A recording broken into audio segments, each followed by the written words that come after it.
আসসালামু আলাইকুম। আমরা অনেকেই আছি যারা ভালো কবুতর চিনতে চাই, মানে কোনটা ভালো কবুতর হবে, জাস্ট আমরা কবুতরটা দেখে এক পলকে চিনবো, কবুতরটা ওইভাবে না ধরেই। তো এমন একটা বিষয় আপনার সাথে শেয়ার করবো। আমার হাতে একটা কবুতর দেখতেছেন, এটা একটা ইন্ডিয়ান ব্রিড, ঠিক আছে, ইন্ডিয়ান সাধনপুরি। মানে এটা আপনি পাল্লা করতে পারবেন, এটা দিয়ে আবার আপনি হাই ফ্লাইট হিসেবে এটা পরিচিত কবুতরটা। যাই হোক, এটা একটা পুরান জাতের কবুতর। আর আমাদের একটা ভালো কবুতর চিনতে হবে কিভাবে, বর্তমানে এমন একটা যুগ চলে আসছে, কবুতর ক্রস দিতে দিতে কবুতর নষ্ট করে ফেলছে, আমরা ভালো কবুতর চিনি না, ওরা দেখতে। আর যেহেতু ভালো কবুতর এখন চিনি না, এখন ভালো কবুতর চিনতে হবে।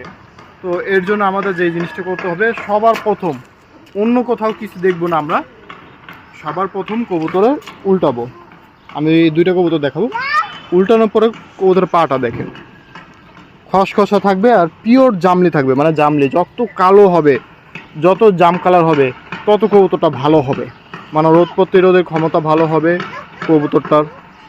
কবুতরটা মনে করেন যে মানে উড়া দিক দিয়ে পাল্লার দিক দিয়ে সব কিছুতে ভালো করতে পারবেন এই কবুতরটা। এই যে দেখেন পিওর জামলি হবে, নোকটা কালো থাকতে হবে, আরও ইত্যাদি। এই যে দেখেন পা খসখসা, এই যে দেখেন আমার হাতে কিন্তু ছাই লেগে গেছে ওর হাতের, ঠিক আছে, মানে আর নখের যে মানে একটা ছাই একটা ভাব থাকে, এই জিনিসটা আমার হাতে লেগে গেছে, খসখসা থাকবে।